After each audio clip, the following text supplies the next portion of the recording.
This is VOA News. Via remote, I'm Diane Roberts.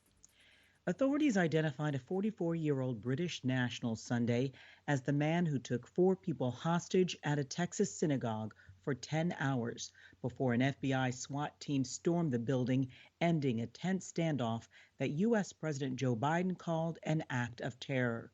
Police say the suspect was shot and killed after the last of the hostages got out Saturday night at Congregation Beth Israel near Dallas.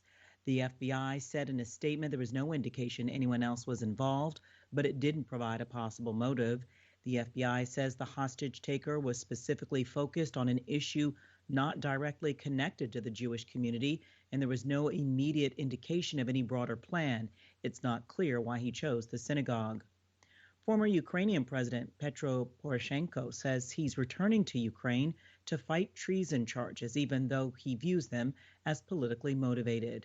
Poroshenko spoke Sunday at a news conference in Warsaw, hours before he is to fly Monday from the Polish capital to Kiev, Ukraine, where he is to face the allegations in court. This comes as Russia has built up troops along the Ukraine border, and the United States has voiced concerns that Russian President Vladimir Putin might be planning an invasion of Ukraine. A Somali government spokesperson was wounded Sunday in an attack by the al-Shabaab jihadist group, though his wounds are not serious, the Prime Minister's office said. Sunday's attack came a week after Somali leaders agreed to wrap up parliamentary elections by February 25th, following repeated delays that have threatened the stability of the troubled country. Witnesses confirmed the attacker pressed himself against the car before a loud explosion was heard. He was killed in the incident. Al-Shabaab has claimed responsibility. This is VOA News. British Prime Minister Boris Johnson has been questioned by senior civil servant Sue Gray, who is investigating allegations of lockdown breaches, The Telegraph reported, citing sources.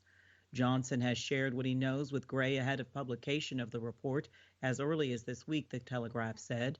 The Prime Minister has been facing backlash for not following rules during the pandemic as he attended a gathering at his official residence during the first coronavirus lockdown in the UK.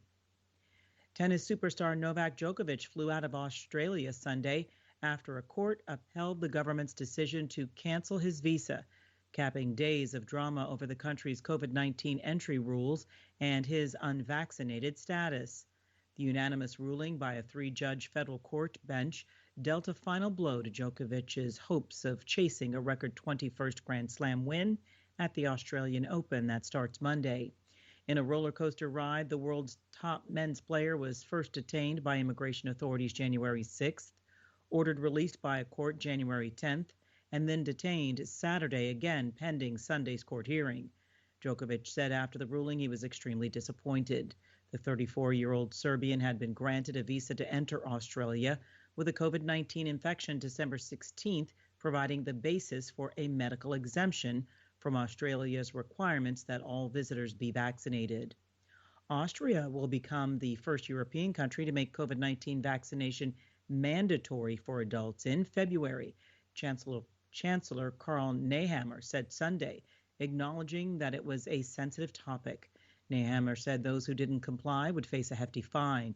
To date, 71.5% of eligible Austrians have had their shots, several percentage points below many of the country's EU neighbors. The World Health Organization said Sunday a UN-backed program shipping coronavirus vaccines to many poor countries has now delivered 1 billion doses, but that milestone is only a reminder of the work that remains after hoarding and stockpiling in rich countries. The WHO has long criticized unequal distribution of vaccines and called for manufacturers in other countries to prioritize COVAX. Retired Brigadier General Charles McGee, part of the pioneering all-black Tuskegee Airmen during World War II, died Sunday, his family said in a statement. McGee was one of the Tuskegee Airmen's most decorated pilots. He flew 409 combat missions spanning World War II, Korea, and Vietnam. He was 102 years old. Secretary of Defense Lloyd Austin said on Twitter, quote, "Today we lost an American hero," end quote.